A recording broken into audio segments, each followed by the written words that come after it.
Esiet sveicināti. Liels prieks redzēt beidzot, kas tad arī atrodas zālē, jo es sēžu pašā priekšā un ļoti neredzu, kas man tur aizmugurē ir, bet tiešām prieks būt šeit un redzēt tik kuplā skaitā interesantus. Es esmu Lība Bērziņa, man ir vidēji gāri tumša brūni mati, mugurā krāsaini kleita ar puķu elementiem, melnas bikses ar nelieliem baltiem punktiņiem, un es sēžu ratiņkrēslā ar baltu rāmi, un es izmantoju vietnieku vārdu viņa viņai. Un man patiesi liels prieks būt šeit un runāt tieši par piekļūstamību no garīgās veselības vai mentālās veselības perspektīvas. Tikko gan tika ieskicēts par to, kā mēs jūtamies kultūra vietā, līdz tam es nonākušu, bet man tas stāsts bišķi tāds garāks un plašāks. Es domāju, tie, kas pazīst mani, zina, ka man patīk to lielo bildi izveidot, un tad es gribu iesākt savu prezentāciju ar tādiem dažiem skaitļiem, faktiem, kāda ir tad tā situācija, un noslēgt ar tādu piemēru tieši vienam projektam Dienvidkurzemē, kas tikko norisinājās, un kur mēs strādājām ar cilvēkiem ar garīgu raksturu traucējumiem, konkrētāk ar cilvēkiem ar ļoti smagiem intelektuālās attīstības traucējumiem. Un kāpēc man tiešām liels prieks runāt tieši par garīgo veselību, jo savā praksē 7 gadus darbojoties tieši mākslas un kultūras piekļūstamībā, tieši padziļināt tiešām fokusējoties šajā jomā, es redzu, ka varētu teikt par laimi, mums ir izpratne, ka vajag domāt par cilvēkiem par kustību traucējumiem, mums jau vairāk domājam par fizisko vidi. Bieži vien tiek aizmirsts domāt par redzes dzirdes traucējumiem, tādā ikdienā. Ir atsevišķi projekti vai neko mēs dzirdam ļoti lieliski, arī šodien ļoti daudz varēja dzirdēt. Tad, diemžēl, par garīga rakstura traucējumiem mēs domājam vismazāk, tas ir tas, ko es redzu savā praksē, mēs pat nerunājam par to, mēs vispār cenšamies izvairīties, un mums ir ļoti daudz tiešām stereotipu. Tāpēc caur kaut kādiem dažiem faktiem un to, kāda ir tā situācija, lai saprastu, cik viņa tiešām nopietna, un beigās nonāksim vairāk līdz tā mana projekta piemēram un tādu tiešām arī kaut kādu apkopojumu un aicinājumu, ko tad darīt. Jo man liekas, ka šie pasākumi ir lieliski, mēs sanākam, iedvesmojamies, bet tiešām gribas, lai arī pēc tam dodoties prom ir kaut kādas pārmaiņas un ir kaut kādi uzlabojumi. Tālūk, es nedaudz ieskatījos špikerī, es pateicu visu, bet, vēl pavisam īsi pa mani, es pārsvarā strādāju ar cilvēkiem ar jauktu veidu invaliditāti, un šeit šodien vairāk fokusēšos uz garīgu raksturu traucējumiem, bet man tiešām interesē tās vides, kur mēs visi kopā dažādi varam sanākt, ne tik ļoti izdalot, bet to es varbūt vēl bišķiņu pieskaršos. Un tas maģiskais brīdis, kas bija visiem, kas piespiežu nākamo, bet man nekas nenotiek, un tie, kas jau runāja, var pateikt, ko viņi darīja. Vienkārši jāpagaida, jābūt pacietīgākam. Tā ir arī lieta, ko es vēl trenēju. Un tas, kas jau arī izskanēja, un mēs bieži vien Latvijā sakam, ka mums ir lieliski likumi, ir dažādi likumi, konvencijas, kas nosaka, ka šeit piekļūstamībai ir jābūt. Tāpat ANO konvencija cilvēkiem ar invaliditāti nosaka to, ka it visam jābūt būtībā piekļūstamam, cilvēku tiesības nosaka to, ka jābūt brīvai pieejai kultūrai, baudīt to un piedalīties.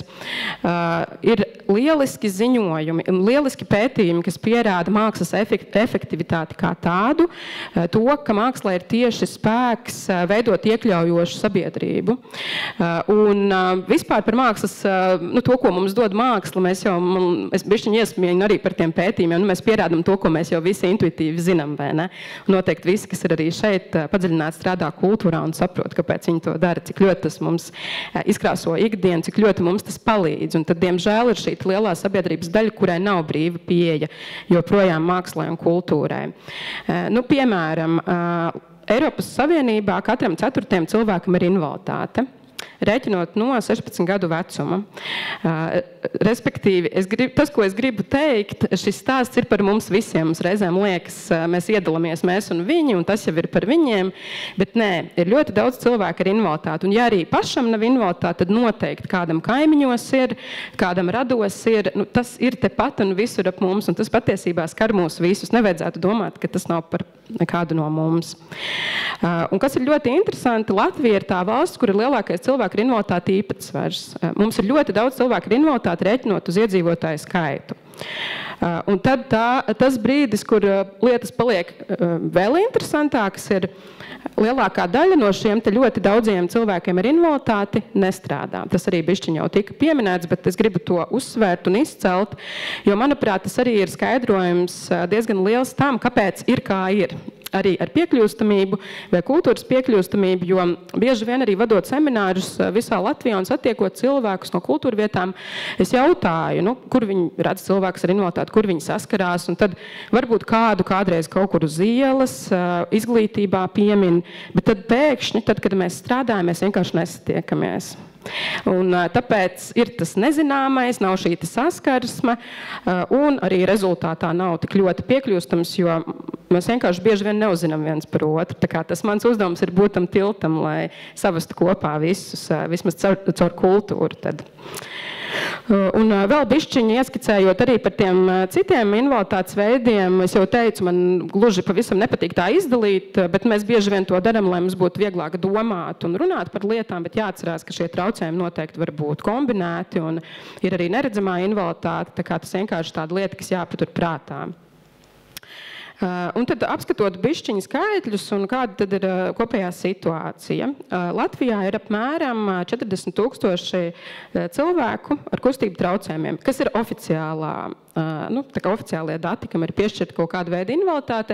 Realitāte ir vēl vairāk cilvēki, kas saskars ar dažādiem ierobežojumiem. Arī uz izlaicīgu laiku, piemēram, salaužot kāju vai roku. Kādam, kam ir gadījies ģimenē vai pašam vai kādam skolēnam, pēkšņi skaidrs, kad bāc, viņš pat netiek uz klasi un tā tālāk. Pavisam īsi ieskicējot, jo šodien es nefokusējos uz šo grupu, bet no manis apsekotajiem objektiem apmēram tikai pusi var ieteikt kā daļēji pieejamus cilvēkiem ar kustību traucējumus. Iedomājieties, cik maz var kaut ko baudīt un darīt. Vēl jau vairāk daļēji pieejams. Vienmēr var iekļūt patstāvīgi, vienmēr ir kaut kāds bet, kā es saku. Varam ieiet tur līdz tam stāvam, tur jauks tornīts, uzejam augšā vai uzbraucam ar liftu visi, bet pārējie tālāk var uziet un kaut ko redzēt. Un tad mūžīgi ir tā vilšanās sajūta. Atkal nevar to, atkal nevar šo. Tā kā vienkārši ieskicējot, šodien vairāk koncentrēsimies uz citu invaliditātes veidu. Savukārt redzes traucējumiem ir 10 000 cilvēku, un es esmu tagad apzinājusies 4 vietas Latvijā, kur ir iekštelpu vadlīnijas, no kurām viena ir kultūra vieta. Šo skaitli es bišķiņu arī pamainu, jo es nesen uzzināju, ka ir arī, piemēram, slimnīcā un iespējams autoostā, ko neviens vairs nezinu, jo īsti nelieto, vai viņas tur strādā vai nē. Bet, respektīvi, jebkurā gadījumā tas ir ļoti mazs skaits, tā kā redzat, uz lielā visa skaita, kas to varētu izmantot. Šobrīd ir tieši 2 latviešu filmas, kam ir audio apraksts, respektīvi, viņas ir piekļūstamas cilvēkiem neredzīgiem vai redzes traucējumiem. 2. Bet šobrīd ir arī prieks par to, ka ir liela rezonance un arvien uzlabojas kaut kādas lietas un parādās jauni risinājumi. Līdz ar to tas diezgan strauji sāk mainīties, par ko tiešām ir liels prieks. Un tad arī jau pieminētā teātra izrāde, cik es zinu, tā ir pirmā teātra izrāde, kas ir pieejama neredzīgiem cilvēkiem. Jā. Tagad būs, redzat, varam jau pielabot, būs līdz 2. Tā kā paskatāmies jau uz tiem 10 000. Nedzirdīgi cilvēki ir apmēram 2000 un trūkst arī pašu kopienā nedzirdīgo tulki. Nesen viesojoties Nedzirdīgo savienībā arī uzzināju, ka nav, piemēram, bērnu raidījums nedzirdīgiem bērniem. Bijis Latvijas bērni skatās bērnu raidījumus un nedzirdīgiem bērniem nav ko skatīties. Savukārt, Latvijā ir vairāk kā 30 000 cilvēku ar psihiskiem nozadības traucējumiem. Te jau parādījās tas, ka tur iedalās gan šie psihiskie, gan arī intelektuālās attīstības traucējumi. Bet realitātē šis skaitlis ir daudz lielāks. Mēs varam paši padomāt par sevi. Man liekas, ka mēs ik viens saskaramies kādreiz dzīvē ilgāku vai īsāku periodu ar kaut kādiem mentāliem izaicinājumiem. Un te es gribu vienkārši tiešām vedināt uz to, ka patiesībā ir ļoti daudz cilvēki ar dažādiem mentāliem izaicinājumiem, un tas ir par mums visiem, bet mēs par to gandrīz nerunājam un gandrīz neko nerisinam, un tiešām trūkst risinājumu. Nav izveidota, man zināma, neviena sensorā karte, kas ļautu cilvēkiem sagatavoties pirms došanās uz pasākumu. Reti, kur ir klusie seansi, ik pa brīdim kaut kur parādās, varbūt kādā festivālā, bet tā ikdienā neredzu, vai arī arī tāds triks varbūt, ka ir, bet ja nav informācija, tad vai ne, tas īsti arī nav piekļūstams, ja mēs par to nezinām. Bet kluso telpu atradu, piemēram, ka ir bērnu slimnīcā, bet es velku, protams, uz to kultūru, mums vajadzētu arī par to visu domāt. Aizmirst arī par citām lietām. Es vienkārši pieliku tādu slaidu par to, kas ir sensorā karti, ja kāds nezina. Bet, protams, tie risinājumi ļoti, ļoti daudz, ko arī visi citi teica. Vienkārši šodien tas laiks nav tik daudz iedziļinātos katrā, bet bišķiņ tā, lai parādītu. Risinājumi ir, bieži vien neprasa tiešām lielu piepūli, bet vairāk ir jāmaina tā domāšana. Jā, tas ir viens tāds piemērs. Un tad es gribu atgriezties jau pašā noslēgumā pie šī tad lielā jautājuma, kā tad ir kultūra vieno vai šķiro. Un tik ļoti gribētos teikt, ka vienu man, kā jums ekspertam, cilvēkam, kas strādā ar to, liekas tas tik pašsaprotami, bet, diemžēl, man gribētos teikt, ka šobrīd Latvijā šķiro. Bet ir ļoti, ļoti liels potenciāls vienot, milzīgs. Un es jau pieminēju to rezonanci, kas notiek, un tiešām ir ārkārtīgi liels prieks arī, ka šodien šeit varēja būt tik daudz piemēru, jo vēl pirms dažiem gadiem droši vien nebūtu tik daudz, ka ir arvien vairāk jauni risinājumi, arvien vairāk notiek jaunas lietas. Bet mēs varam domāt arī vai ne par tiem dažādiem līmeņiem, kā tiek iesaistīti cilvēki, vai cilvēki ir inotāti parādās arī uz skatuves, vai viņi rada kultūras saturu atkal. Jā, kaut kur atsevišķos gadījumos, jā, bet diemžēl ne sistemātiski un ne ikdienā. Un nav, piemēram, profesionāli aktieri katrā teātrī Latvijā, piemēram.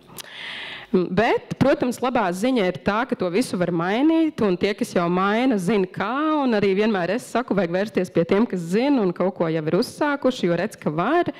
Un tiešām man patīk šī šķēršļa pieeja, kā skatīties uz šo tēmu, ka patiesībā to nepiekļūstamību rada šķēršļi, kurus mēs paši radām apzināti vai nē. Un jūs visi, kas esat šeit, esat tie, kas var novērst šos šķēršļus. Mēs šodien jau daudz runājām par fiziskām barjerām. Tas tā ļoti uzreiz pašsaprotam, ļoti redzam, vai ne uzreiz var redzēt rampu vai vide.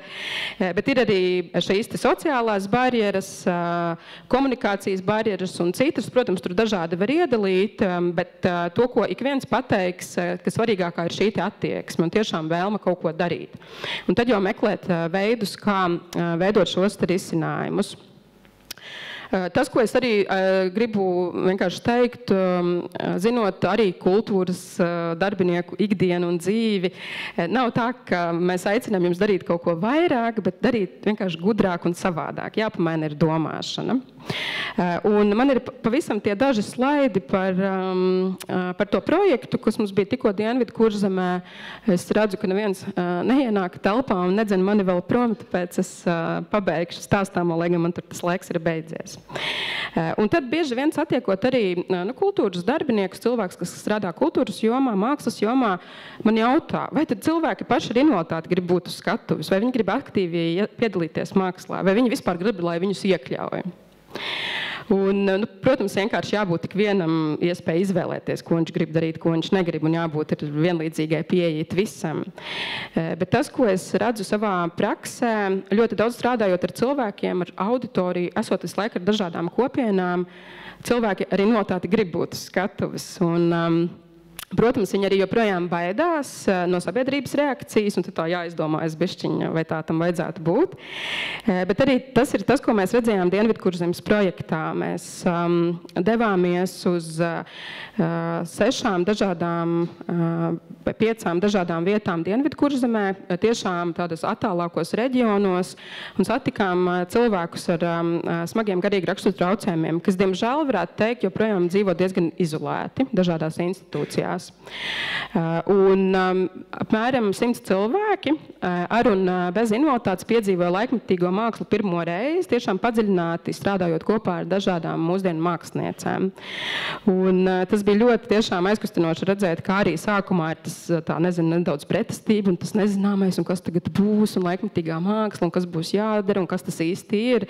Bet tas, ko mēs teicām, mēs parādīsim. To var tikai caur pieredzi saprast, un tiešām bija skaisti redzēt, kā cilvēki atvērās. Un te arī tāds bišķiņa absurds, jo cilvēkiem ar smagiem garīga rakstura traucējumiem vai intelektuālās attīstības traucējumiem bieži vien arī ir problēmas runāt, verbalizēt.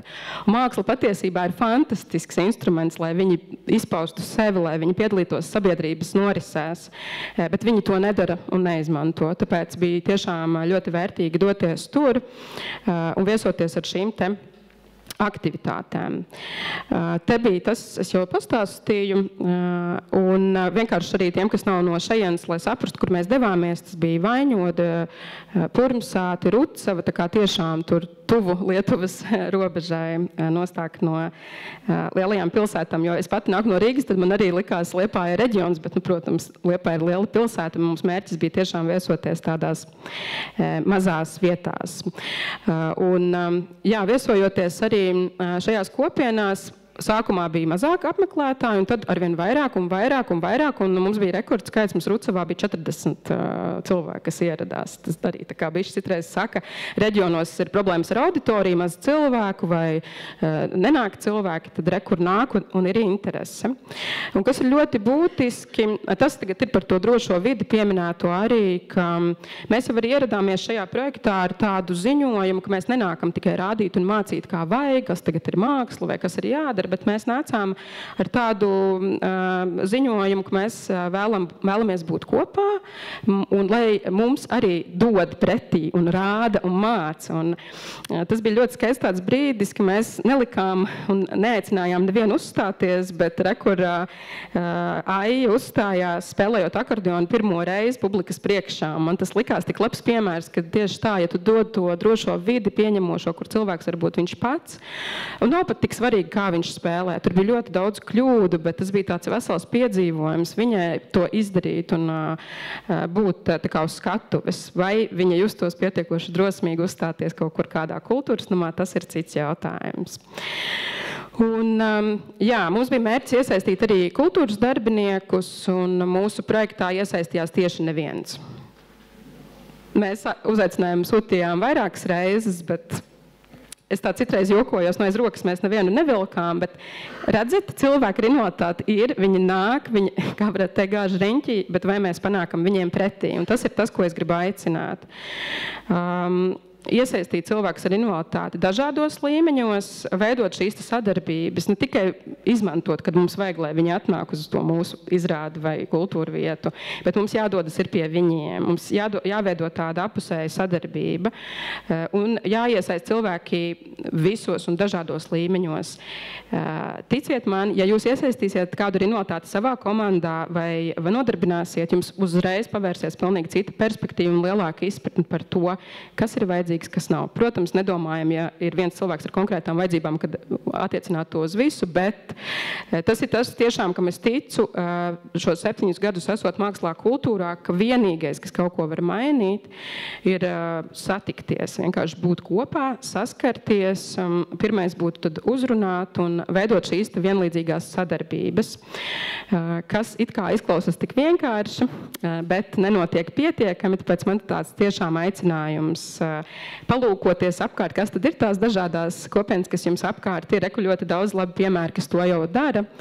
Aiziet ciemos, uzaicināt pie sevis un turpināt to darīt, jo uzlabošana un piekļūstamība un iekļaušana nekad nebeidzas. Tas ir tāds ilgstošs process. Paldies, lai veicās!